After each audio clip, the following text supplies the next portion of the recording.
Di sebuah kampung kecil di pinggiran kota, hiduplah seorang tukang becak bernama Pak Dharma.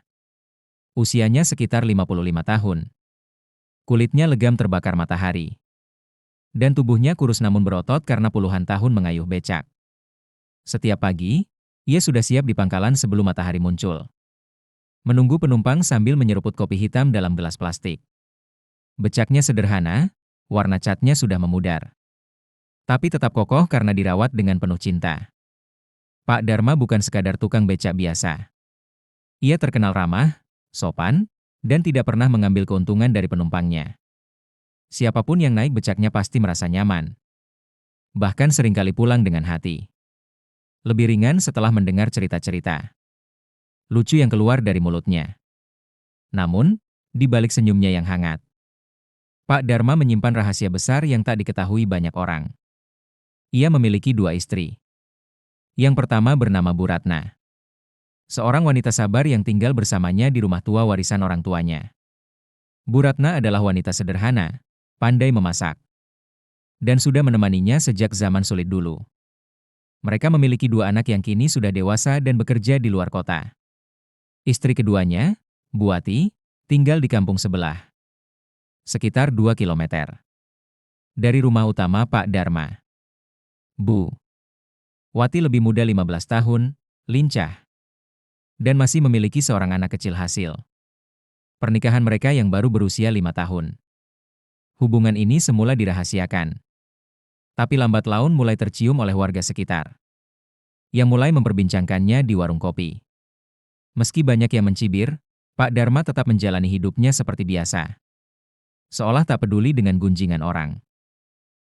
Kisah dua istrinya dimulai 8 tahun yang lalu, ketika Pak Dharma sedang mengantarkan penumpang ke pasar. Di sana ia bertemu Bu Wati, seorang janda muda yang baru kehilangan suaminya karena kecelakaan. Saat itu, Bu Wati terlihat kebingungan membawa barang belanjaannya yang banyak. Dan tanpa pikir panjang, Pak Dharma menawarkan bantuan. Dari situlah perkenalan mereka bermula. Hari demi hari, mereka semakin akrab. Bu Wati sering meminta diantar ke sana kemari. Dan tak jarang Pak Dharma menolak bayaran karena merasa kasihan. Kebersamaan itu perlahan menumbuhkan rasa nyaman di antara keduanya. Sampai akhirnya, Bu Wati menyatakan bahwa ia takut hidup sendirian dan butuh sosok lelaki yang bisa melindungi dirinya dan anaknya yang masih balita. Pak Dharma kala itu sempat bimbang. Ia tahu bahwa menikah lagi bukan perkara mudah. Ia harus jujur pada Bu Ratna, istrinya yang sudah mengabdi lama. Tapi dorongan rasa kasihan, ditambah perasaan bersalah jika meninggalkan Bu Wati sendiri, membuatnya mengambil keputusan besar. Ia menikah secara sederhana, hanya dihadiri segelintir orang, dan tidak langsung memberitahu keluarga besarnya. Awalnya, ia membagi waktu dengan adil. 3 hari bersama Bu Ratna, 3 hari bersama Bu Wati, dan 1 hari khusus untuk bekerja. Penuh dari pagi hingga malam tanpa mampir ke rumah manapun. Hidupnya kini dipenuhi dengan jadwal ketat, rutinitas berat, dan beban batin yang kian hari makin menghimpit. Tapi ia yakin bahwa dengan niat baik dan keikhlasan, semua akan berjalan lancar. Ia hanya ingin membahagiakan kedua istrinya, meski itu berarti mengorbankan kenyamanan dirinya sendiri. Paragraf 3, konflik yang muncul. Seiring waktu, masalah mulai muncul.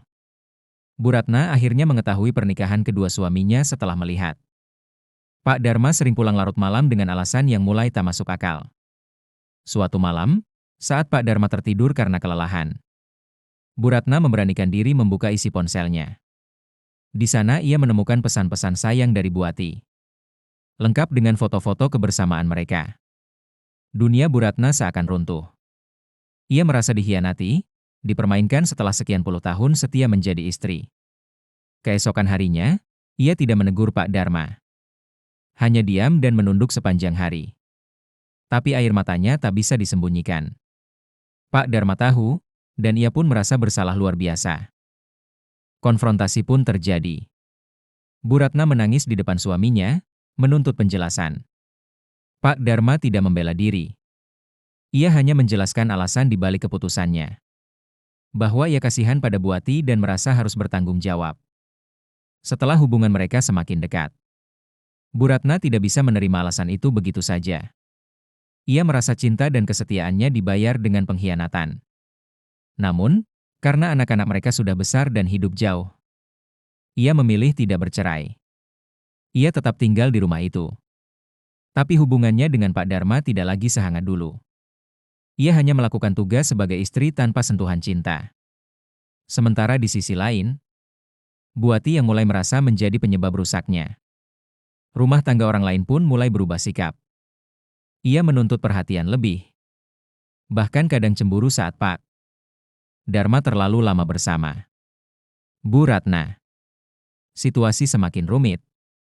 Dan Pak Dharma mulai merasakan bahwa hidup dengan dua istri tidak seindah yang ia bayangkan. Paragraf 4, titik balik. Suatu hari, Pak Dharma jatuh sakit. Tubuhnya yang terbiasa bekerja keras mendadak lemah. Dan ia terpaksa beristirahat di rumah. Selama masa sakit itu, ia tinggal bersama Bu Ratna karena rumah itu lebih dekat dengan puskesmas. Aneh tapi nyata, Bu Ratna yang hatinya sempat terluka justru merawatnya dengan sabar. Ia membuatkan bubur, menyuapi, bahkan memandikannya. Perlakuan itu membuat Pak Dharma merasa sangat terharu. Ia menyadari bahwa cinta sejati bukan soal kebaruan, tapi ketulusan. Di sisi lain, Buati juga sempat datang menjenguk. Tapi hanya sebentar karena harus pulang mengurus anak mereka. Saat itu, Pak Dharma mulai berpikir ulang tentang keputusannya di masa lalu. Ia merasa telah membuat dua wanita menderita demi memenuhi rasa iba dan tanggung jawabnya. Setelah sembuh, Pak Dharma mulai mengurangi frekuensi kunjungannya ke rumah Buati. Ia tidak ingin memperpanjang penderitaan kedua belah pihak. Ia duduk berdua dengan Buati dan menjelaskan bahwa ia akan tetap bertanggung jawab pada anak mereka. Tapi tidak bisa lagi memberi cinta yang utuh. Buati awalnya menolak, namun akhirnya menerima keputusan itu dengan lapang dada. Ia tahu sejak awal bahwa menjadi istri kedua bukan hal mudah. Dan sekarang saatnya ia berdiri sendiri demi anaknya. Sementara itu, Bu Ratna perlahan membuka hatinya kembali. Meski luka itu tidak mudah sembuh. Ia mulai mengizinkan suaminya tinggal dan makan bersama seperti dulu. Mereka mulai berbicara lagi, walau sesekali keheningan masih menyelimuti. Tapi di balik itu, benih cinta lama mulai tumbuh kembali, perlahan namun pasti. Paragraf 5, akhir yang menyentuh. Kini, usia Pak Dharma sudah menginjak 60. Ia sudah jarang menarik becak dan lebih sering duduk di pangkalan, bercerita dengan teman-teman lamanya. Banyak yang heran, bagaimana seorang tukang becak bisa punya dua istri. Tapi lebih banyak lagi yang diam-diam mengambil pelajaran dari kisah hidupnya. Dari luar, orang mungkin melihatnya sebagai lelaki beruntung. Tapi hanya sedikit yang tahu betapa rumit dan berat beban yang ia tanggung. Pak Dharma tidak pernah menyesali hidupnya. Tapi ia belajar bahwa rasa kasihan tidak bisa dijadikan alasan untuk mengambil keputusan besar. Ia juga menyadari bahwa cinta sejati akan tetap ada. Bahkan setelah dikhianati, selama kita mau berubah dan bertanggung jawab. Anak-anaknya yang dulu sempat marah karena ayah mereka menikah lagi, kini sudah mulai mengerti. Mereka sesekali pulang menjenguk. Dan bahkan menyapa Buati dengan sopan saat kebetulan bertemu. Bu Ratna dan Buati memang tak pernah akrab, tapi mereka kini saling menghormati.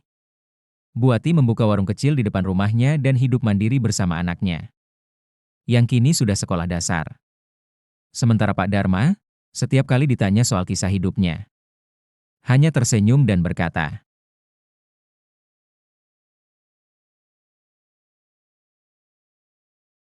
bahwa cinta, tanggung jawab, dan pengorbanan adalah tiga hal yang harus seimbang, agar kita tak menyesal di kemudian hari.